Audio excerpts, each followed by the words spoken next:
La palabra de Dios en Juan, en el Evangelio de Juan, en el capítulo 4:34, el Señor nos dice que la verdadera comida es hacer la voluntad del Padre. Y me alegro que estén aquí los jóvenes, porque yo había visto que se habían ido y de repente los veo que regresan. Pues les cuento que tengo un mensaje para ustedes, principalmente jóvenes de menos de 20 años, pero de 20 años de verdad, no de los que creen que tienen 20 años, de los que de verdad tienen de 20 para abajo. A ver, ¿quiénes son los que tienen de 20 para abajo? Pónganse de pie. No, de verdad, yo los conozco. A ver, pónganse de pie los que son de 20 para abajo. Muy bien, gloria a Dios, gloria a Dios, gloria a Dios. Excelente, gloria a Dios. Pues para ustedes va a haber un mensaje especial el día de hoy. El pasaje que vamos a platicar hoy en la mañana, quiero contarles un poquito primero cómo es el contexto, porque a veces es difícil entender de qué se habla cuando no se sabe toda la situación del asunto. ¿No les ha pasado a ustedes a veces que llegan tarde a una conversación donde todo el mundo sabe de qué se está hablando y uno está, ¿qué? ¿Cómo? ¿Cuándo? Perdido completamente. Bueno, es porque no se sabe en realidad qué es lo que está pasando. Y resulta que en este pasaje de Juan 4 es cuando dice la palabra que cuando Jesús comprendió o entendió que los fariseos habían oído que bautizaba más que Juan, y no solo bautizaba más, sino que atraía más gente y hacía más discípulos, pues los fariseos estaban enojados con Jesús, estaban celosos de Jesús, y entonces Jesús sabiamente dijo, no, todavía no es mi momento, así que mejor voy a irme para otro lado y los dejo tranquilos. Y se fue de Judea para Galilea, que era el lugar donde estaba Nazaret, en Galilea, donde él había crecido. Sin embargo, en este texto que hoy vamos a ver de la palabra de Dios, que está en el Evangelio de Juan capítulo 4, hay una frase que dice que a Jesús le era necesario, por eso subrayé, le era necesario. Hay cosas que son urgentes, ¿verdad? Porque si no voy rápido al banco a pagar la luz, me la cortan en 5 minutos. Eso es urgente. Pero puede ser que no me dé tiempo, la pago más tarde y tengo que pagar una multa, o sea, se puede arreglar.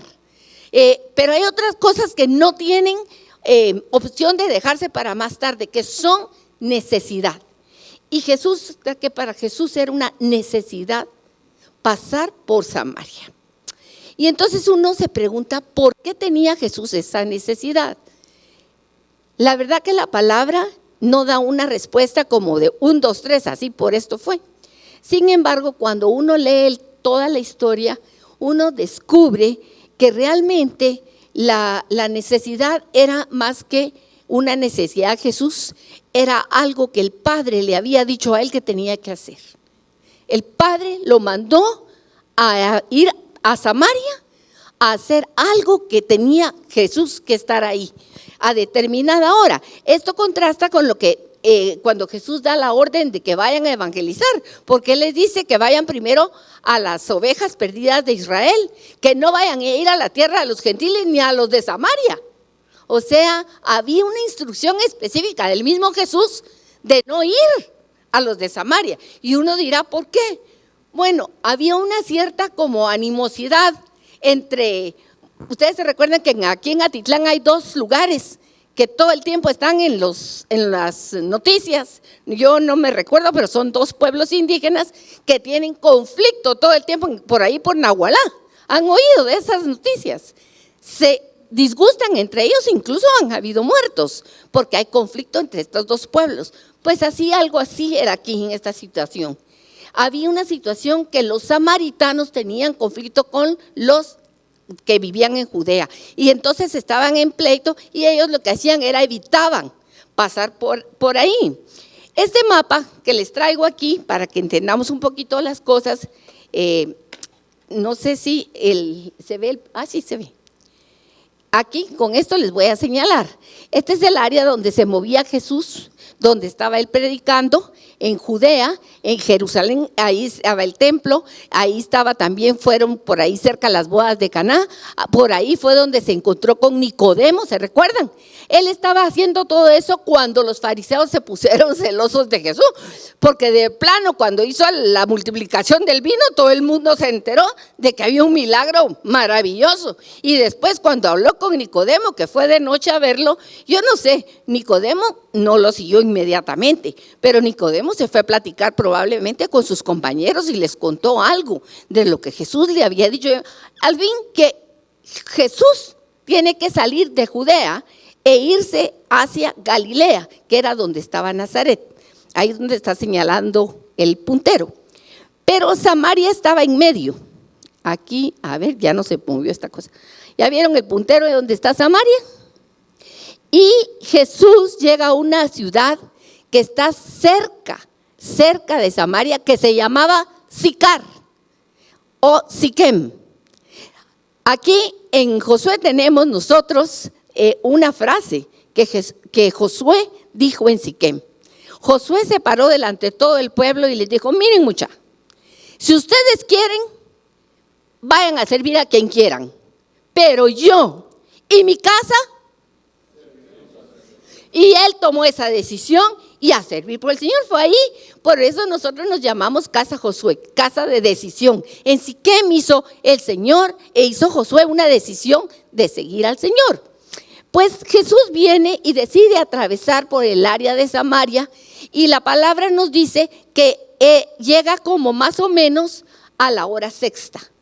La hora sexta en la Biblia son las 12 del día. Era la hora donde estaba el sol cayendo en su máxima fuerza y hacía un calorón. No había para echarse, ¿cómo se llama lo que se echa uno en la cara para que no se queme? No había bloqueadores en ese entonces. Así que bajo el sol uno se quemaba, que era buen gusto. Y sin embargo, entonces Jesús llega, está el pozo de Jacob ahí, que lo había heredado José, los herederos del hijo de Jacob, el más pequeño.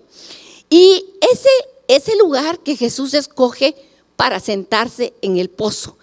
Mientras tanto, los apóstoles, los discípulos que iban con él, se van a Sicar para comprar comida, porque era una distancia de más o menos 149 kilómetros. De aquí al puerto hay más o menos 110. ¿Sí o no? Bueno, y dice lo que yo investigué para más o menos cuánto se tardaba en recorrer ese camino. Se tardaban más o menos 3 días, o sea que caminaban alrededor de 50 kilómetros diarios. ¿Qué tal? Y no solo el montón de que caminaban, sino que a paso picadito, ¿verdad? Pues Jesús llega y me imagino que estaba muy cansado. Y entonces se sienta junto al pozo, un lugar de reposo. Pero también ese lugar es marcado en la palabra, en este contexto, como un lugar de encuentro. Porque Jesús se queda solo mientras sus amigos se van a comprar la comida para poder recuperar fuerzas. Y ahí en ese lugar de reposo llega una mujer a las 12 del día, cuando era más caliente, y esa mujer que viene a sacar agua del pozo. Ustedes ya saben esa historia, ¿verdad? La mujer llega y Jesús le habla. No es ella la que le habla a Jesús. Es Jesús el que toma la iniciativa y le habla a esa mujer. Y le dice: dame de beber. Y entonces la mujer empieza en una discusión: ¿por qué me pides tú a mi agua? ¿Acaso los judíos nos llevamos bien con los samaritanos? Pues nosotros no tenemos nada que ver contigo. Si tú no tienes agua, ¿por qué no traes tu propio balde? Y el Jesús paciente le escucha y le dice: mira, si tú me pidieras a mí, yo te daría de un agua que en ti nunca se acabaría. Sería una fuente adentro de ti. Y la mujer entonces empieza: ¿cómo así? Y empiezan a discutir de cuestiones religiosas. Yo estoy seguro que ustedes han oído que la gente se pelea, los cristianos nos peleamos. Me voy a incluir porque a veces quizá lo he hecho con algo. ¿Será que me pongo mantilla para ir a la iglesia? ¿Se puede ir con pantalones? ¿Se puede cantar? ¿Y se puede gritar? Aquí no. Aquí solo sentaditos y con las manos juntitas o hincados sobre el maíz. Y aquí solo con traje. Aquí no puedes venir con pantalones y menos con jeans. Entonces siempre hay discusiones entre unos y otros. Pues fíjense que esta mujer samaritana, eso es lo que se pone a discutir con Jesús. Que si sí, que si no, que si era esto, que si era lo otro. Y Jesús la oye tranquilamente, sin enojarse, sin cambiar de actitud. Y le dice, yo te puedo dar a ti un agua que te va a saciar. Y entonces, como ella no paraba de darle, entonces Jesús le dice, mira, ¿sabes qué? Llámate a tu esposo. No tengo esposo. ¿Cómo que no? Tienes varios. ¿Y usted cómo lo sabe? Esa hubiera sido la pregunta, si no me conoce. Porque él la conocía desde antes de nacer, desde antes de la fundación del mundo. Cuando estaba dentro del vientre de su madre, Jesús ya la conocía. Él la había tejido con sus propias manos y la había estado siguiendo todo el tiempo. Hoy me dio algo cuando, no me acuerdo cuál fue el canto que cantábamos, que decíamos, yo te alabo porque cuando te alabo tú estás aquí. Pero la verdad es que aunque yo no le alabe, Él siempre está. Le alabe yo o no le alabe, lo quiera o no lo quiera. Él está siempre. Y entonces, este es el contexto. Pero lo tremendo es que al final de toda esa conversación, que no sé en realidad cuánto duró, ella, cuando se ve descubierta por Jesús, que le dice, tienes varios maridos, ella entonces reacciona y se da cuenta y le dice, veo que tú eres un profeta. Pero ¿sabes qué? Inmediatamente regresa a lo mismo, a pelear con Jesús. Pero yo sé que un día va a venir el Mesías. Y entonces Jesús, la primera que recibe la revelación de quién es Jesús, no fue un fariseo, no fue un rabí, no fue nadie, fue una mujer. Una mujer que en el pueblo judío era despreciada, y perdónenme, hasta el día de hoy, la mujer a veces hay sectores, hay ámbitos donde es ampliamente desvalorizada. Y ella, por eso iba a las 12 del día a sacar el agua, porque era la hora que no se encontraba con nadie que la criticara ni que le echara miraditas desagradables. Y entonces él le dice, cuando ella le dice, pero estamos esperando al Mesías. Yo soy. Así que miren, este es el contexto de la historia donde Jesús, llegan en el siguiente pasaje, llegan sus discípulos y lo ven hablando con la mujer y se les abren los ojos de este tamaño. ¿Cómo es que Jesús, nuestro rabí, hablando con una mujer y además samaritana? ¿Verdad? Bueno, así somos muchos. Pero dice ahí, se voltearon a Jesús y le rogaban que comiera. Y le rogaban que comiera porque hacía muchos, no sé si días o horas o muchos kilómetros de caminar que no habían comido nada, porque necesitaba recuperar fuerzas. Y entonces Jesús les contesta, vengan a su Biblia, háblale en Juan 4:32 y si tienen con qué subrayar, subrayenlo. Ahí dice algo importante, dice, yo tengo una comida que comer. Les estaba diciendo a los que llegaron con la comida, no la necesito. Yo ya tengo comida. Y ellos así, ¿qué pasó aquí? Y saben ustedes, no solo tengo comida, sino que es una comida que ustedes no conocen, que ustedes no saben qué es la comida que yo tengo. Y yo sé que para algunos a veces escuchar la palabra de Dios puede ser difícil. Pero esta palabra edifica, mis hermanos. La palabra de Dios viene y yo le pido que entre en tu corazón hoy como una espada y que venga a deshacer toda la obra del maligno que pueda haber en tu corazón. Porque la palabra de Dios es poder de Dios para cambiarnos. Amén. En Mateo 4:17, después de que Jesús ha sido tentado por el diablo en el desierto, ha recibido tentaciones, él empieza la vida pública y él empieza a predicar sobre el reino. Y aquí hay 3 claves de lo que Jesús predica. Él habla de un reino que se ha acercado, que no estaba antes. Era un rey que venía de lejos y el reino se ha acercado a los seres humanos. El reino del cielo ha bajado y está aquí entre nosotros. No es el lugar físico el que bajó, sino que el que bajó fue el rey en persona. Eso lo pueden ver ustedes en varias citas que tienen allá anotadas. Pero me interesa mucho hacer referencia a Isaías 63:9. Ese versículo habla de cómo el Señor acompañó a los israelitas en todo el viaje durante los 40 años que estuvieron en el desierto. Y dice que en todas sus aflicciones, en todas sus angustias, Él fue el que los sostuvo y el que los confortó. Me llama la atención porque hay diferentes versiones de este pasaje, pero la versión que está en la Biblia Jerusalén y en la tradición lenguaje actual dice algo precioso que a mí me conmueve, porque ahí dice que no fue que Dios envió un ángel para ayudarlos a ellos, sino que fue Él mismo en persona quien bajó y los ayudó en todas sus necesidades. De hecho, Él bajó y pidió que le hicieran una casa en medio en el desierto para ir con ellos de arriba para abajo. ¿Se recuerdan? Y ese Dios poderoso bajó con ellos, como un padre amoroso cuida de sus hijos.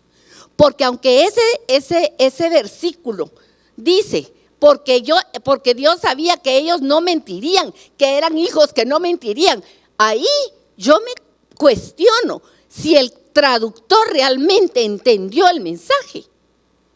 Porque Dios sí que sabía cómo era ese pueblo, porque Él dice que eran gente de cerviz dura, difíciles de que les entrara la verdad en la cabeza. Entonces Dios no estaba engañado que ese pueblo no iba a mentir. Si usted va a la Biblia Strong y le revisa la traducción, la palabra que está ahí, hay una que se ajusta más. Eran hijos débiles. Por eso necesitaban un Dios que caminara con ellos y que los sostuviera a lo largo de todo el camino. Pero el mensaje de Jesús no solo dice, el reino ya vino, sino que dice, dense vuelta para mí. Eso significa la palabra arrepentimiento. Y muchas veces cuando aplicamos la palabra arrepentimiento, lo aplicamos a volvernos a Él, dejando atrás nuestro pecado. Y esa es la realidad, debemos dejar nuestro pecado para volvernos hacia Dios. ¿Sí o no? Pero en el contexto que yo se los quiero mostrar hoy es algo más allá. Los hombres necesitaban darse la vuelta hacia Jesús, porque en Jesús está la plenitud de Dios hecha carne. Era únicamente a través de Jesús que se podía conocer a Dios. Y tenían que verlo cara a cara. En el Antiguo Testamento el único que podía ver a Dios cara a cara era Moisés. Pero Jesús vino para que lo viéramos todos cara a cara, para que pudiéramos entenderlo. Así que desde ese momento que Jesús viene y empieza su predicación, la puerta del reino está abierta para todos los que quieran escuchar, a saber de Él y también a todas las naciones. ¿Qué tiene entonces que ver esto con una dieta saludable? Porque yo les dije que les iba a hablar de nutrición. ¿Verdad que sí? Bueno, todos necesitamos aprender un poquito de cómo es una dieta saludable. Ahora hay 1000 dietas. La keto, la mediterránea, la que se puede comer solo grasa, la que se puede comer solo verduras. Y bueno, yo no sé cuántas dietas. Las que son verdaderamente dadas por el nutriólogo que come de todo, pero medidito, ¿verdad? Y en las cantidades que uno necesita. Pero ¿qué tiene que ver esto con nosotros? Y vamos a verlo desde el ámbito físico. Cuando usted come, la comida no solamente satisface un gusto o solamente trae fuerza para el día. Eso sería lo primero que uno piensa. Pero la verdad es que comer nos aporta energía, lo que es como la gasolina en el carro para que podamos ejecutar nuestras funciones del día. Pero incluso es necesaria para respirar. De hecho, lo que usted come pasa a su sangre, lo que es necesario, y lo que no, el cuerpo lo desecha. Pero lo que pasa a su sangre pasa a los glóbulos rojos, y esos glóbulos rojos caminan por todo su sistema corporal y le llegan a su cerebro. Le es necesario comer para pensar adecuadamente. La desnutrición, que es un flagelo en nuestro país, es porque nuestros niños más pequeños no tienen la comida necesaria para alimentarse, y entonces sus cerebros no llegan a desarrollarse como debieran. Así que si tú, joven que estás aquí, has comido bien desde que naciste en tu casa, tienes algo por qué darle gracias a Dios. Muchas gracias. Pero no solo eso, la comida repara los tejidos, nos da músculo, los huesos. Por eso es que le dicen a uno: tome vitamina A, vitamina B, vitamina D, todo el abecedario, hay que comerlo. Y además nos ayuda a batallar contra aquello que nos enferma. Pero además de eso, nos regula todo el metabolismo. Cómo usar los alimentos para alargar las horas de trabajo, para descansar, etcétera. Así que, mis hermanos amados, una dieta saludable, alimentarnos bien, es necesario para vivir y vivir bien. Hay gente que come mucho, pero ustedes saben que la enfermedad más grave, no sé si de este milenio o del siglo pasado, pero es la obesidad. Verdaderamente la gente come demasiado y su cuerpo ya no sabe qué hacer con tanta comida que tienen que hacer. Entonces, alimentarnos bien es fundamental para vivir en lo externo. ¿Y por qué quise hablar de esto primero? Para entender lo espiritual. Porque Jesús les dice a los que regresan: yo tengo una comida que ustedes no saben. Y ustedes que están aquí, tal vez tampoco saben cuál era la comida que Jesús estaba hablando. Así que Jesús, en ese momento, les da una respuesta a sus discípulos. Les da una enseñanza. Una respuesta es diferente de una enseñanza. Una enseñanza es algo para que tú lo absorbas, lo guardes, lo medites en tu corazón y lo hagas tuyo. Pero también Jesús modela cómo se hace lo que Él está haciendo. Así que lo primero, vamos a irnos a Juan nuevamente 4:32. Él les dijo, Él es Jesús: yo tengo una comida que comer, que vosotros no sabéis. Una comida que no se compra en la tienda, una comida por la que no se trabaja de sol a sol, una comida que es mejor que ninguna otra comida, que es la verdadera comida. Pero ustedes no la conocen, no la saben. Y nuevamente, si nos vamos más adelante, Jesús vuelve a recalcar algo importantísimo. Juan 4:34. Mi comida es que haga la voluntad del que me envió y que acabe su obra. No lo leamos a la carrera. Mi comida es, ¿qué dice primero? ¿Qué dice primero? Hacer la voluntad. ¿Quién lo envió? Entonces, la comida primera, lo que mantenía sano a Jesús, lo que le daba fuerza a Jesús, era saber qué era lo que el Padre lo había mandado a hacer.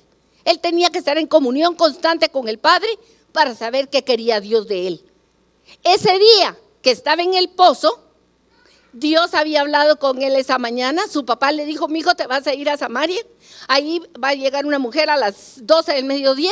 Esa mujer tiene 5 maridos. Esa mujer es una pecadora y llega ahí porque no quiere hablar con nadie. y se va a poner a alegar contigo, pero tú no le hagas caso, hijo mío.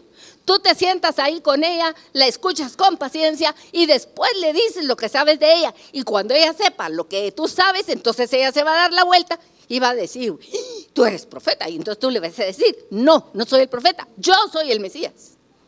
Entonces Jesús iba lleno del poder del Padre, con el deseo de hacer la voluntad del Padre. Y llega a ese lugar a hacer su voluntad. Pero no solo llega a hacer su voluntad. Dice que hay otra cosa más que es esa comida. ¿Qué es la otra comida? Acabe su obra. Dios empezó su obra cuando empezó la creación. Cuando nos hizo a nosotros. Pero hay algo que no está terminado en nosotros. Había que llevar a cabo el plan de salvación que desde antes de la fundación del mundo el consejo de Dios se hizo. El Padre, el Hijo y el Espíritu Santo ya sabían que tenía que venir un cordero sin mancha. De hecho, Jesús, dice en Apocalipsis, es el cordero que fue inmolado, o sea, que fue sacrificado ¿cuándo? Antes de la fundación del mundo. Jesús no vino, ay, de casualidad. No, Él ya sabía, había un plan eterno de Dios para salvar a la humanidad. Y entonces empezó Dios la creación, hizo todo, pero Jesús tenía que venir a completar la obra de la salvación. Acabar su obra era traer de regreso a la humanidad que se perdió, traerla de regreso a la casa del Padre, que cada hijo ocupara su lugar que Dios tiene preparado, porque hay una silla con su nombre en esa mesa, una silla donde diga su nombre, dígalo en voz alta. ¿Cómo dice la silla? Créalo, hay una silla que dice su nombre, y Jesús venía por usted. Vino por usted, vino por mí, para acabar la obra del Padre, que era completar en nosotros lo que Adán no hizo. Adán no comió del fruto del árbol que estaba en el centro del jardín, del árbol de la vida. Sí se comió del otro que no debía, y por eso es que estamos como estamos, hechos pedazos. Pero Jesús venía para que comiéramos de Él, y Él en nosotros, echar fuera todas las obras de las tinieblas, quitar los velos que nos impiden conocerlo a Él tal cual es y saber que somos hijos de Dios, no cualquier cosa. Yo les hablé de Isaías 9:63. Una y otra vez me lo ha recordado el Señor en los últimos meses. Dios no es un Dios lejano, es un Dios cercano que se preocupa por ti.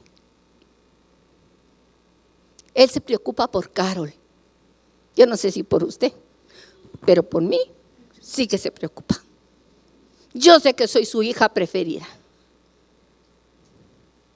Allá usted sí le da celos. Pero yo sé que Él me ama a mí tanto que me oye.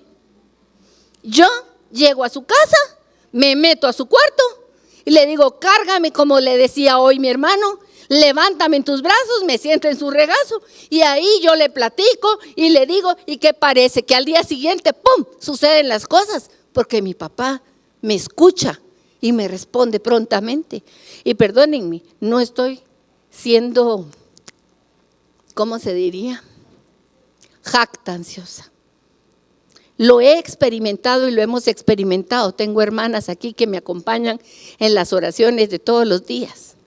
Y hemos visto milagros del Señor. Hemos visto el poder de transformar, no afuera, a nosotros en primer lugar. Ha hecho cosas grandes y maravillosas en nuestro corazón.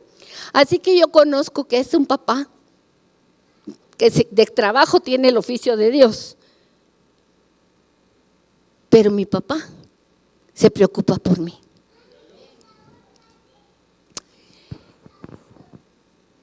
En el libro de Números, es un libro un poquito aburrido para leerlo, pero se los recomiendo. Es un bestseller del Antiguo Testamento. Y resulta que Números ya han salido de Egipto, ya están en el desierto, Pero como empieza el libro de Números es que Dios le habla a Moisés y los primeros capítulos solo son un montón de instrucciones. Yo tengo un manual de instrucciones del carro. Nunca lo he leído, es de este tamaño. Ustedes tienen también uno.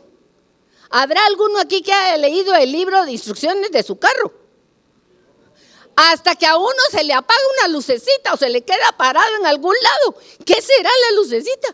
¿Qué es ese aviso? Entonces a buscar en qué página está. ¿Les ha pasado? Bueno, pues fíjense que el libro de Números es un libro de instrucciones. Es un manual que le fue dado a Moisés.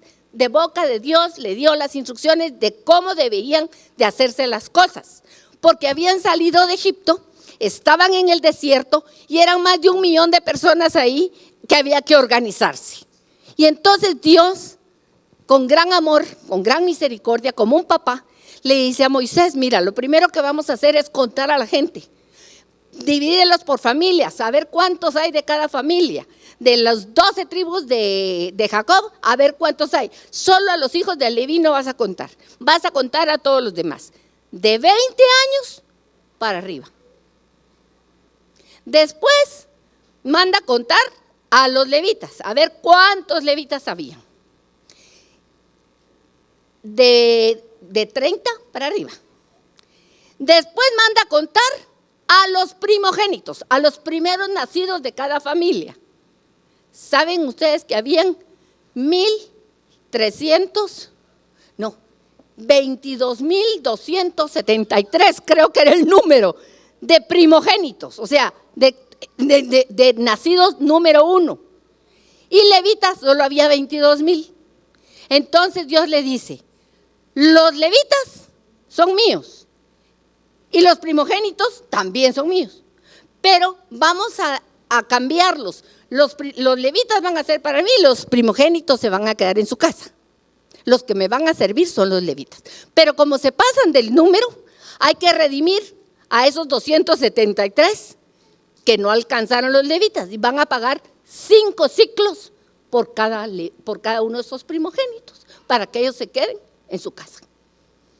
Así de, miren, yo no sé si es que nunca había pasado por ahí, pero ahora que lo leí me di cuenta de esos detalles. Tantos números, habían tantos de tal, van a estar tal al frente, tal atrás, uno adelante, uno para atrás, todos los levitas alrededor, lo que van a hacer cada uno. Vayan a leer y ustedes se quedan asombrados. Es una cosa tras otra y no una vez, se los dice varias veces para que no haya lugar a que no entendí, ¿verdad? Como les digo, les asignó funciones precisas, estableció el orden del campamento. Me acompañan a Números 6:24, por favor. Es en Números 6:24 la forma en que los sacerdotes deben de bendecir a sus hijos. Y aquí hay muchos sacerdotes, porque todos somos sacerdotes en el pueblo de Dios, pero sobre todo a usted, papá, usted, mamás, pues donde no hay un papá. Mire la forma que el Señor nos manda a bendecir. Y dice que les digamos a nuestros hijos: hijo mío, que el Señor te bendiga y te guarde. Que el Señor haga resplandecer su rostro sobre ti y que tenga de ti misericordia. Que el Señor alce sobre ti su rostro y ponga en ti paz. Y pondrán mi nombre, Yod, Hei, Bab, Hei, sobre cada uno de sus hijos. Y yo, entonces, dice el Señor, los bendeciré.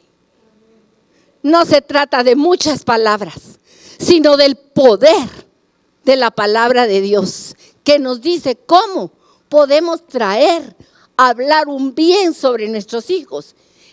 por supuesto que les podemos desear, mira, yo quiero que tengas 1000 casas, que te vayas de viaje por todo el mundo, que tengas a tu chuchito preferido, que tengas el carro que más te guste. Esto se lo podemos añadir como una bendición si ustedes quieren, pero eso no es la bendición de Dios. Esos son los deseos de nuestro corazón, que a veces son deseos muy tontos. Pero la bendición es que ellos puedan ver a Dios enfrente y que el nombre de Dios esté sobre ellos como Rey de gloria en sus vidas. ¿Qué más podemos desear para nuestros hijos? Hasta eso le dijo Dios cómo hacerlo, porque ni siquiera eso sabemos. Y luego me impresionó esto. ¿Quién se ha cambiado de casa aquí alguna vez? Yo sé de algunas que se ha cambiado que 2, que 3, que 4 veces. Como con la canción que serían las 2, las 3, las 4, las 5. ¿eh? No, pero sí hay gente que se cambia mucho de casa. Pero aquí dice que desde que Dios dio las instrucciones, había una nube encima del tabernáculo, que era la presencia de Dios. Y en la noche lo rodeaba un fuego. Todos hemos oído esa historia. Luego, cuando la nube se levantaba, era la indicación, hay que cambiarnos de casa. Y cuando la nube se paraba, aquí nos tenemos que quedar. Esta es la nueva casa. Pero lo que yo no había leído, y eso sí me impactó, es que no importaba si eran 2 días, 1 mes o 1 año. Hoy empaqué toda la casa y me mudé a Palín. Y a los 2 días se levanta la nube y tengo que volver a empacar toda la casa. Y a empacar todo. ¿Y a dónde nos vamos? Ni siquiera eso sabían. Camina la nube y caminan no sé cuántos días y ¡pum! Llegan a Zacapa. ¡Ay, qué calor! Aquí sí que no quería venir yo. Pero ahí están. ¿Y qué si ahí se quedan 1 año? Ahí sí se querían ir a los 2 días. Pero ahí ¿cuánto tiempo se quedaron? 1 año.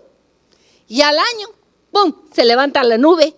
Y entonces camina la nube y ¡pum!, se para a los 2 días en otro lugar. Y ahí se queda 1 mes. Y en otro lado 3 meses. Miren, ¿lo había usted pensado? Qué movedera la de ese cuento. Y había que, cuando usted lee números, eso me impresionó, cada quien sabía exactamente lo que había que hacer.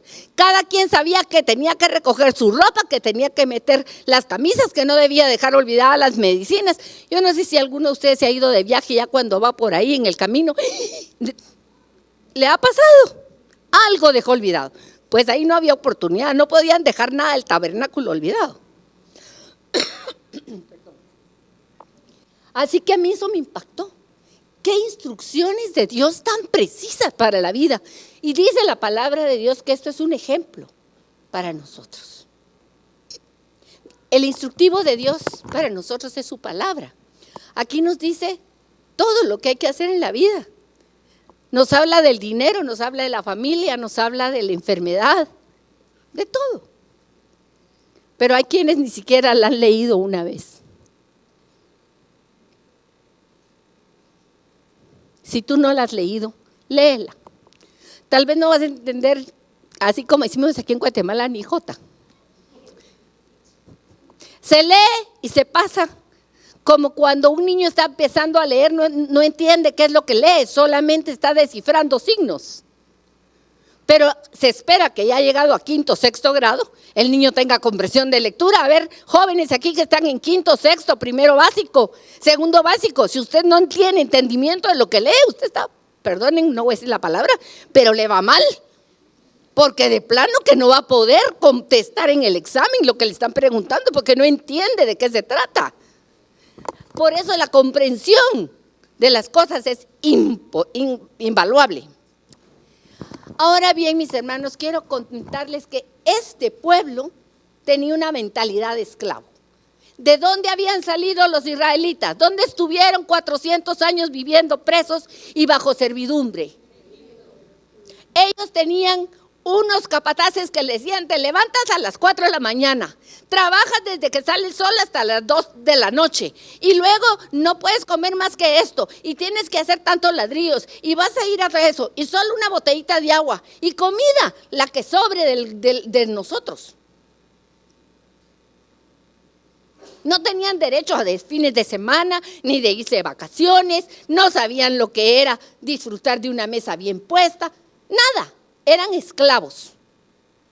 Tengamos bien claro eso, porque igual estábamos nosotros muertos en nuestros delitos y pecados y no sabíamos lo que era ser libres.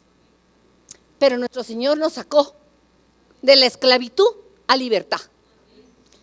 Ahora resulta que este pueblo esclavo, que salió con grandes prodigios que Dios hizo delante de sus propios ojos, no solo lo vio el faraón, los primeros que vieron fueron ellos. Imagínense, aquí dijeron que hay primogénitos, aquí hay primer hijo. Ahí hay uno. ¿Dónde hay otro primogénito? Aquí. A ver, ahí hay otro primogénito. Por ahí hay otro. ¿Sabían ustedes que la noche que pasó el ángel de la muerte y los que fueron obedientes pusieron la sangre? Cuando pasó el ángel de la muerte, se oyó un gemido en todo Egipto y los primogénitos que estaban en su casa dijeron: gracias a Dios que mi papá hizo caso.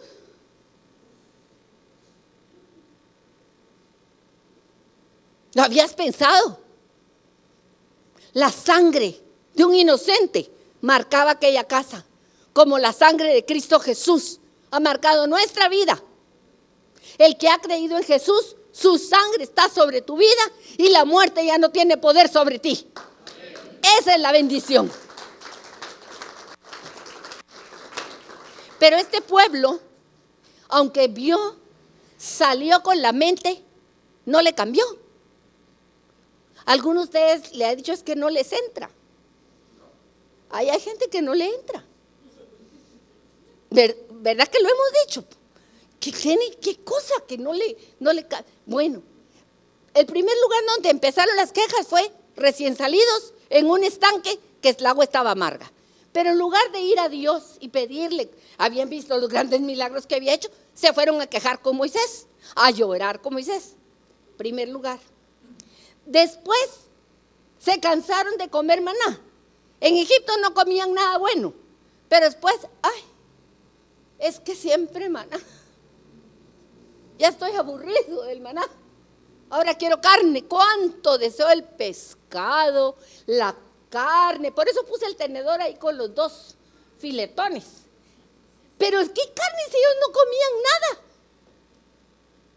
Comían comida de esclavos, las sobras. Pero cuando ya iban en el desierto, soñaban que habían comido carne. Digo yo, añorando regresar a Egipto. Después, esto fue lo más tremendo, esto es horrible. Manda Dios a 12 espías y uno dice espías, pues quiero decirles que eran príncipes. Príncipe quiere decir el principal de cada tribu. Y esos príncipes, a los principales, los mejor entrenados y todo, fueron los que fueron a ver la tierra.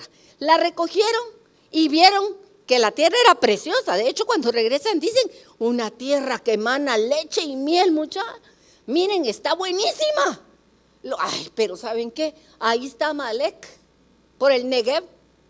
Y además están los hijos de los gigantes de Anak. Y además, ¿saben qué? Yo me miraba pura langosta al lado de ellos. A mi parecer yo era como una hormiga. ¿Cómo? Perdón, pero yo creo que así me oyen porque mi voz es alta. Yo me consideraba como una nada. Y entonces el pueblo que los escucha, no, qué miedo. No, ahí no podemos ir. No vamos a poder ir ahí a esa tierra. Nos van a destruir. Y no acababan de ver, hacía apenas 40 años, cómo el Señor los libró de Egipto. Sí, pues, es cierto, perdón, porque fue cuando iban a entrar y por eso se quedaron los 40. Miren, ya a veces se me trastornan un poco las cosas en la cabeza, pero No hacía mucho y ellos ya se habían olvidado. Dice la palabra, 10 veces tentaron al Señor y no escucharon su voz. Les estoy hablando a mis hermanos de Casa Josué. Y no estoy hablando de los israelitas. Estoy hablando de nosotros. Para que tomemos cuidado de esto. Porque no habían sido transformados interiormente en su mente. Seguían pensando igual que antes de salir de Egipto. Y su corazón. Por eso les dije que Isaías 63:9, la palabra era que Dios sabía que ellos no podían. Y pudieron acudir al Dios que sí podía. Pero en lugar de eso se quejaron, en lugar de eso, miren, al final, quiero solo leer esto, porque esto para mí fue tremendo. Después de que regresan los espías, esto fue lo que dijo el pueblo. Toda la congregación pegó de alaridos, se puso a gritar, dio voces y lloraban desesperados aquella noche. Y se quejaron, ¿contra quién? Contra Moisés y contra Aarón, todos los hijos de Israel. Y les dijo toda la multitud a Moisés y a Aarón, ojalá nos muriéramos en la tierra de Egipto o en este desierto, ojalá muriéramos. ¿Y por qué? ¿Por qué nos has traído tú, Dios Jehová, a esta tierra para caer a espada? Y que nuestras pobrecitas mujeres y nuestros niños sean por presa. ¿Acaso no nos sería mejor volvernos a Egipto? Y se decían uno a otro, el de la izquierda al de la derecha, el de atrás al de adelante, el de adelante para atrás. Pongamos un capitán y nos vamos de regreso a Egipto. Muchas veces el pueblo de Dios está así, mis hermanos. Este pueblo de Dios hoy en día, a veces estamos desesperanzados. Aunque hemos visto las grandezas de Dios en nuestras vidas, cuando viene un problema, cuando hay falta de plata, cuando tenemos un problema con un hijo, cuando nos peleamos con el esposo, cuando tenemos situaciones de trabajo, nos entra una desesperanza, nos quejamos con todo el mundo, nos angustiamos, ya no podemos ni pensar. Se nos nubla la mente. Pero no solo eso, hay a veces que hasta tenemos ganas de morirnos.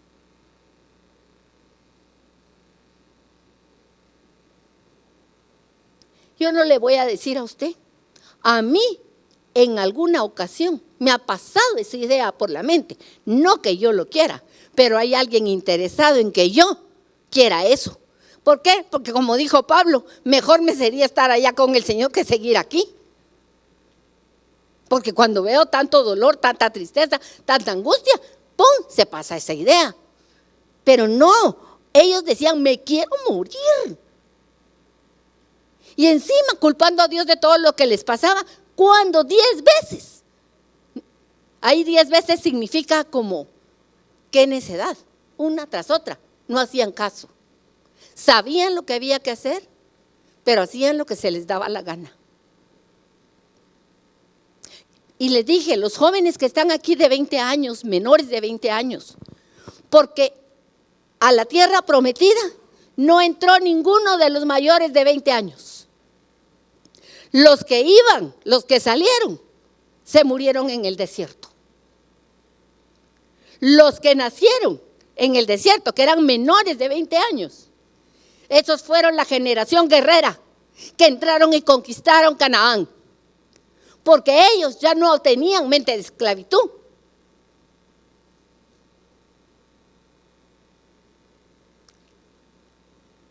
Tú que estás aquí, piénsalo. Muchos de nosotros Tal vez tenemos todavía rezagos de cuando el Señor nos sacó del mundo donde estuvimos perdidos y muertos. Pero los que han nacido en Cristo, tenemos que cambiar nuestra manera de pensar, como dice Pablo. No podemos seguir pensando como esclavos. Nuestra manera de pensar tiene que cambiar. Así que esto tiene que ver con la buena salud alimenticia, que es la comida que no sabemos. Es la comida que Jesús habla. Y Jesús, cuando está en ese pozo, ahí no fue la mujer que llegó a buscar a Jesús. Tú no llegaste a buscar a Jesús en ningún momento. Jesús te persiguió hasta debajo de las piedras. Jesús tocó a tu puerta no sé cuántas veces hasta que le abriste. Jesús discutió contigo todo lo que tú quisiste discutir con Él y te oyó con paciencia. Y Jesús, con su luz, te hizo ver lo que había en ti. Es su gracia, su misericordia. Así que Jesús es el que habla contigo y el que te saca y te define como hijo de Dios.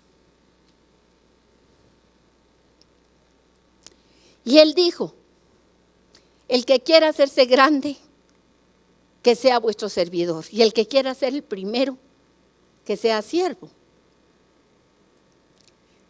Porque el Hijo del Hombre, podríamos poner, el Hijo de Dios no vino para ser servido, sino para servir. Y cuando comemos la verdadera comida que nos da Dios, el verdadero alimento que es Él mismo, nos lleva a dar. Ustedes se recuerdan que el versículo de oro dice, tanto amó Dios que dio. El amor lleva a dar, a salir de ti mismo, a entregar. Yo puse aquí algunas cosas. El amor es tiempo para otros. El amor es poner oído y atención a las necesidades. A veces no es de los de la calle, de los que están en la casa. No solo de tus hijos. A veces del que trabaja contigo tiene una necesidad y hay que ponerle atención. Hay que dejar a un lado lo que estás haciendo y parar y poner atención. Amor es comprender que no todos somos iguales, que no todos tenemos la misma madurez, que no todos vamos a entender lo mismo. Amor es cariño, un abrazo, un beso. Amor es valorar a la persona, aunque tenga 1000 defectos. Fíjense que a mí Ángel me dice mi tigre. Y mi apellido es de León. Así que de león y tigre, y ya imagínense a qué suena, ¿verdad? Pobrecito Ángel. No, pero él me lo dice con cariño. Y valora mis cualidades, aunque también sabe mis muchos defectos. Eso es dar amor. Y se necesita todo esto para poder atraer a alguien que no conoce a Cristo.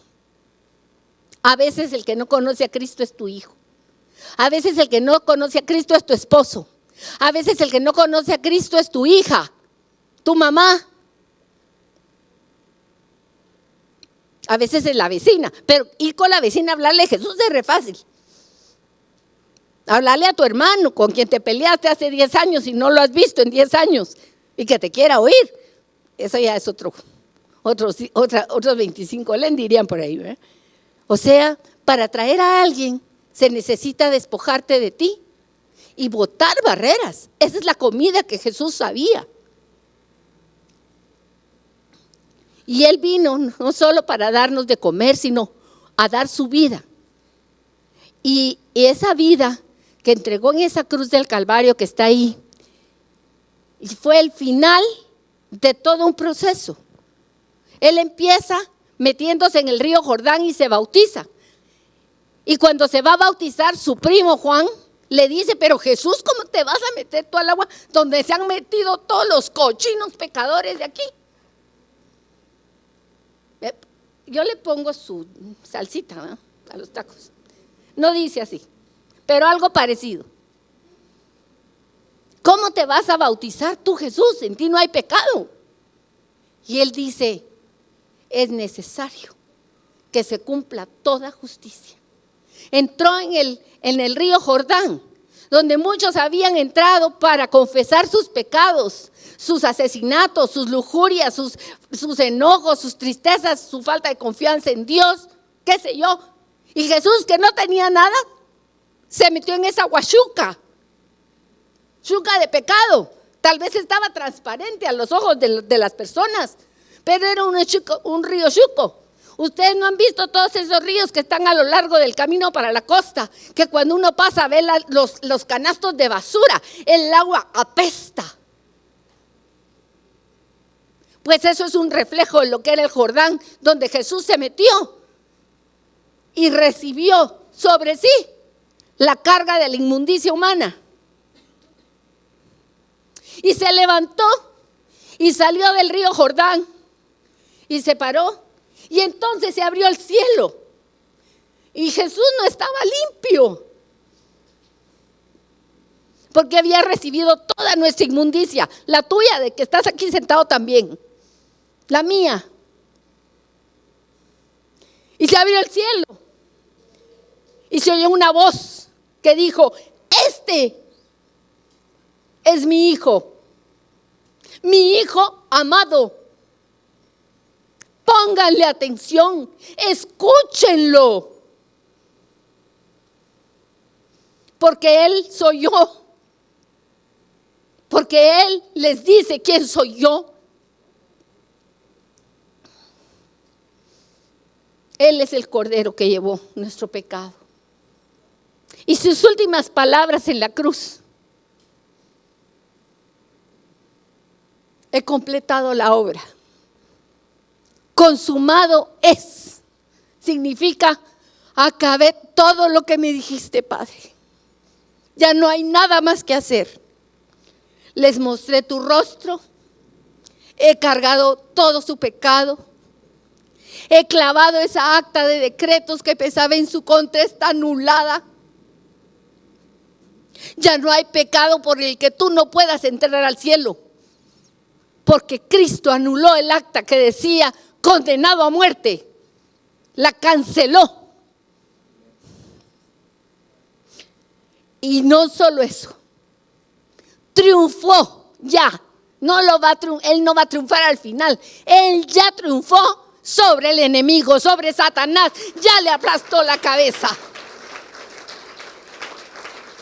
Y lo exhibió públicamente, como cuando exhiben a los que han hecho un robo y los llevan por todo el pueblo arrastrados, medios desnudos, diciendo, miren al ladrón, al sinvergüenza.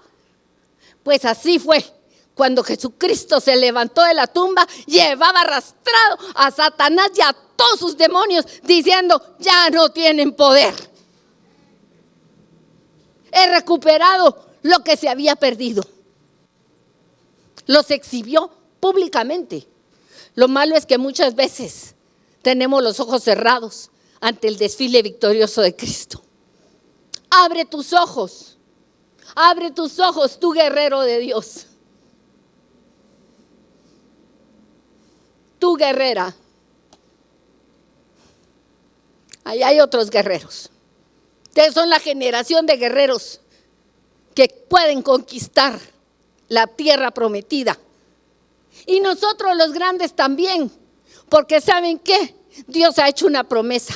Él puede cambiarnos el corazón. No tenemos por qué ser como los israelitas que 10 veces tentaron a Dios y fueron necios. El Señor Jesús puede cambiarnos el corazón. De hecho lo cambia. Yo no soy la misma de hace 50 años. Y todo lo hizo porque hacer su voluntad, Dios mío, me ha agradado. Y entonces, porque hizo lo que tenía que hacer, porque cumplió la voluntad de Dios y sirvió como Dios lo mandó, tomó sobre sí toda la responsabilidad de la humanidad, Dios le ha dado un nombre que es sobre todo nombre. El nombre de Jesús es poder. El nombre de Jesús, victoria es. El nombre de Jesús, levantado está. El nombre de Jesús, sublime es. No se oye. El nombre de Jesús es poder. El nombre de Jesús, victoria es. El nombre de Jesús, levantado está. El nombre de Jesús, sublime es. Yo le canto y le alabo, yo le exalto y le adoro, porque el nombre de Jesús es poder. Mis hermanos, no solo es una canción, es una verdad poderosa para luchar contra la enfermedad, contra los problemas, contra la ansiedad, contra la tristeza, contra el orgullo, contra lo que se le ponga enfrente. En el nombre de Jesús te vas de aquí, pero no solo te vas, en el nombre de Jesús me callo la boca, en el nombre de Jesús me contengo de decirle sus cuantas verdades que quiero al fulano. En el nombre de Jesús, porque Jesús es poderoso para gobernar en mi corazón y poner mi carne en servidumbre. Yo no puedo, pero Él sí puede en mí. Él es el victorioso. Y sabes que Él es el sumo sacerdote que está delante del Padre intercediendo de día y de noche por nosotros. Él está rogando. Y lo que les voy a terminar hoy, con eso voy a terminar, es que nosotros también somos sacerdotes. No somos sacerdotes, somos sacerdotes. Todos los creyentes en Cristo tenemos el poder dado por el Señor para estar entre los que no saben y Dios, para llevar a los que no saben a los pies de Cristo, para que oremos con el poder de su nombre, para que se cumpla la voluntad de Dios en los que todavía faltan por entrar. Y somos linaje escogido y real sacerdocio. Eso está en 1 Pedro. Pero vuelvo a de nuevo a esto. Yo tengo una comida que comer que tú no sabes, que ustedes no saben, les dijo Jesús. Nosotros sí sabemos, ¿verdad? Su palabra es comida verdadera. Cada vez que la leemos nos lo estamos comiendo a Él. Cada vez que meditamos en su palabra estamos masticando un bistec de aquellos suaves, deliciosos, que bueno, al que le gusta la carne, y si no le gusta la carne piensa en una langosta, y si no en la langosta piensa en el pescado, pues lo que a usted le gusta. Cuando usted come la palabra de Dios se está comiendo el banquete más delicioso. Medite en ella, haga la suya, que lo renueve por dentro. Y eso lo lleva a una dependencia continua. Usted ya no va a querer hacer las cosas a su manera. Usted va a tener memoria de lo que Dios ha hecho por usted todos los días de su vida. Yo me acuerdo de dónde me sacó el Señor y he visto lo que Él ha hecho por mí. ¿Cómo me voy a olvidar y no a declarar que Él es el Señor? ¿Cómo no lo voy a alabar? Cantábamos hace un rato, tampoco es solo una canción, es una realidad. Y porque sé quién es Él, yo no quiero estar con quejas, ni con ingratitudes, ni con murmuraciones. Quiero que el Señor sea mi prioridad. Quiero que sea el primero en mi vida. Cuando estaban quejándose, como les leí la queja que hicieron, el fuego del Señor se encendió contra los israelitas y todos iban a quedar destruidos ahí mismo de una vez. Pero entonces se levantó Moisés, el que miraba cara a cara a Dios, aquel con el que él hablaba todos los días y le decía las instrucciones. Y se fue corriendo con Dios y oró. Y le dijo: te ruego que sea magnificado tu poder. No digo, te ruego que no les hagas caso, no los lastimes. No, te ruego que seas tú magnificado. Como lo hablaste, cuando me dijiste cuál era tu nombre. Tú me dijiste tu nombre. Me dijiste que tu nombre es tardo para la ira. Me dijiste que tu nombre es grande en misericordia. Me dijiste que tú perdonas la iniquidad y la rebelión. Ese es tu carácter, ese es tu nombre. Aunque también ya sé que de ninguna manera vas a dejar por inocente al culpable. Yo sé que tú eres justo. Y yo sé que tú visitas la maldad de los padres sobre los hijos, hasta los terceros y hasta los cuartos. Pero Señor, perdona. Perdona ahora esta locura de este pueblo. Perdónalos. Perdona la iniquidad. No porque se lo merezcan, no, lo que se merecen es que les caiga. Pero perdónalos. Perdónalos según la grandeza de tu misericordia.